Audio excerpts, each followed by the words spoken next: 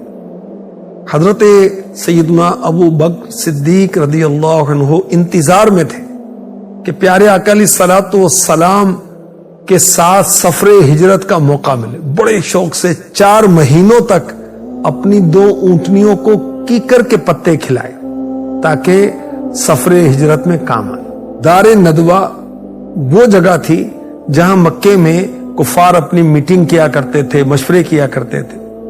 تو یہاں انہوں نے میٹنگ کی کہ ہر قبیلے سے ایک نوجوان کو سلیکٹ کیا جائے اور سب معاذ اللہ میرے آقا علیہ الصلوۃ والسلام پر یک بارگی حملہ کر دیں تو سب قبیلوں سے خون بہا نہیں لیا جا سکے گا۔ خون بہا کیا ہوتا ہے؟ قتل کی قیمت، معاوضہ۔ جبریل امی سید الملائکہ علیہ الصلوۃ والسلام نے اس بات کی خبر مکے مدینے کے تاجور صلی اللہ علیہ وسلم کو دی۔ اللہ پاک کا حکم آ گیا کہ مکے سے مدینے کی طرف ہجرت کرنی۔ دوپہر کا وقت تھا، میرے نبی آخری نبی مکی مدنی صلی اللہ علیہ وسلم صدیق اکبر کے گھر آ کر انہیں ہجرت کی اجازت ملنے کا بتاتے ہیں اور یہ بتاتے ہیں کہ آج ہی رات ہجرت کا ارادہ ہے۔ اب عاشق اکبر کا عشق رسول دیکھیے، یہ خبر سنتے ہی عرض کی یا رسول اللہ میرے ماں باپ آپ پر قربان، کیا مجھے بھی آپ کے ساتھ چلنے کا شرف ملے گا؟ فرمایا ہاں، تم ہی میرے رفیق سفر ہوگے۔ یہ سنتے ہی صدیق اکبر اتنا خوش ہوئے کہ آنکھوں سے آنسو جاری ہو گئے، خوشی کے آنسو۔ 2 اونٹنیاں صدیق اکبر رضی اللہ عنہ نے سفر ہجرت کے لیے پال رکھی تھی۔ ایک بہتر اونٹنی بارگاہ رسالت میں سواری کے لیے پیش کی، میرے آقا علیہ الصلوۃ والسلام نے اسے قیمت لگا کر ہی قبول کیا۔ اب صدیق اکبر کی جانثاری دیکھیے، فہم دیکھیے، تدبر دیکھیے، وفاداری دیکھیے، ہجرت کا انداز دیکھیے، کیسا پلان بناتے ہیں۔ کفار مکہ کی جاسوسی پر اپنے بیٹے کو لگاتے ہیں کہ ان کے ساتھ رہے اور ان کے خطرناک ارادوں سے ہمیں باخبر رکھے، اپڈیٹ کرے۔ اپنے غلام کو غار ثور میں قیام کے دوران بکریوں کا دودھ پہنچانے کا کام سونپتے ہیں، اپنی بیٹی کو کھانے کا انتظام کرنے کا فرماتے ہیں اور 3 دن غار میں کھانا پہنچانے کی ذمہ داری بیٹی کی لگاتے ہیں۔ اور عبداللہ بن عریقط جو کہ مشرک تھا، اسے مدینہ پاک کا راستہ دکھانے کے لیے کرائے پر رکھتے ہیں۔ سبحان اللہ، کیسی پلاننگ ہے۔ میرے آقا علیہ الصلوۃ والسلام کی ہجرت کے لیے کھانا تیار ہوتا ہے صدیق اکبر کے گھر اور صدیق اکبر کی شہزادی کھانا تیار کرتی ہے۔ عاشق اکبر صدیق اکبر نے اپنے گھر میں جمع کیا ہوا سب مال اپنے پاس جو لیا تھا ساتھ لے لیا۔ کتنا تھا وہ مال؟ 5000 درہم یا 7000 درہم۔ اور باپ کو معلوم نہ ہو، ابھی انہوں نے قبول اسلام نہیں کیا تھا والد نے۔ یہ فتح مکہ پر ابو قحافہ رضی اللہ عنہ نے قبول اسلام کا شرف حاصل کیا صدیق اکبر کے والد نے۔ باپ کو معلوم تھا کہ میرا بیٹا ابو بکر عاشق اکبر ہے، سب کچھ لٹا دے گا۔ پوتی کو کہا لگتا ہے تمہارا باپ سب کچھ ساتھ لے گیا، تمہارے لیے کچھ نہیں چھوڑا۔ تو بیٹی کن کی تھی؟ صدیق اکبر کی۔ کہا دادا جان ہمارے لیے خیر چھوڑ کر گئے ہیں، وہ جلدی سے اس جگہ جہاں مال رکھا جاتا ہے پتھروں کی ٹکڑیاں رکھ دی اور نابینا دادا کا ہاتھ لگوایا، دیکھیں کچھ رکھا ہوا ہے نا، اور وہ مطمئن ہو گئے۔ اللہ اکبر۔ رات کو جب کفار مکہ نے میرے پیارے نبی مکی مدنی صلی اللہ علیہ وسلم کو قتل کرنے کے ارادے سے آپ کے گھر کا گھیرا کیا، محاصرہ کیا، پیارے آقا علیہ الصلوۃ والسلام نے حضرت علی رضی اللہ عنہ کو امانتیں سپرد کی، فرمایا میرے بستر پہ لیٹ جاؤ۔ یہ امانتیں مالکوں کے سپرد کر کے مدینے آ جانا۔ حضرت علی مشکل کشا رضی اللہ عنہ رات بڑے سکون سے میٹھی نیند سوتے ہیں۔ کیوں؟ یقین ہے کہ آج رات شہادت نہیں ہو سکتی، کیونکہ اللہ کے حبیب صلی اللہ علیہ وسلم نے فرما دیا کہ امانتیں سپرد کرنا اور پھر میرے پاس آ جانا۔ اللہ کے حبیب صلی اللہ علیہ وسلم نے ایک مٹھی خاک مٹی ہاتھ میں لی، سورہ یاسین شریف کی ابتدائی آیتوں کی تلاوت فرماتے ہوئے گھر سے باہر تشریف لائے اور جو گھیرا کیے ہوئے کافر تھے ان کے سروں پر مٹی ڈالتے ہوئے میرے آقا علیہ الصلوۃ والسلام اس شان سے تشریف لے گئے کہ کسی کو نظر نہیں آیا۔ مقام حزورہ پر کھڑے ہو کر کعبے کو دیکھا، میرے آقا علیہ الصلوۃ والسلام نے فرمایا اے شہر مکہ، تو مجھے دنیا میں سب سے زیادہ پیارا ہے، اگر میری قوم مجھ کو مجبور نہ کرتی میں تیرے سوا کہیں اور نہ جاتا۔ پیارے آقا علیہ الصلوۃ والسلام کے ہم سفر ہیں صدیق اکبر رضی اللہ عنہ، مکے سے مدینے کی طرف روانہ ہوتے ہیں۔ چلنے کا انداز کیا ہے؟ آئے ہے کبھی آگے کبھی پیچھے چلتے ہیں، کس لیے کہ اگر کوئی نقصان پہنچانا چاہے تو میں آڑے آ جاؤں۔ سبحان اللہ۔ راستے میں صدیق اکبر کی مبارک انگلی زخمی ہو گئی، خون صاف کرتے ہوئے کہہ رہے ہیں انگلی تجھ سے صرف خون ہی تو بہا ہے، تجھے جو تکلیف آئی ہے کیا وہ اللہ پاک کی راہ میں نہیں ہے؟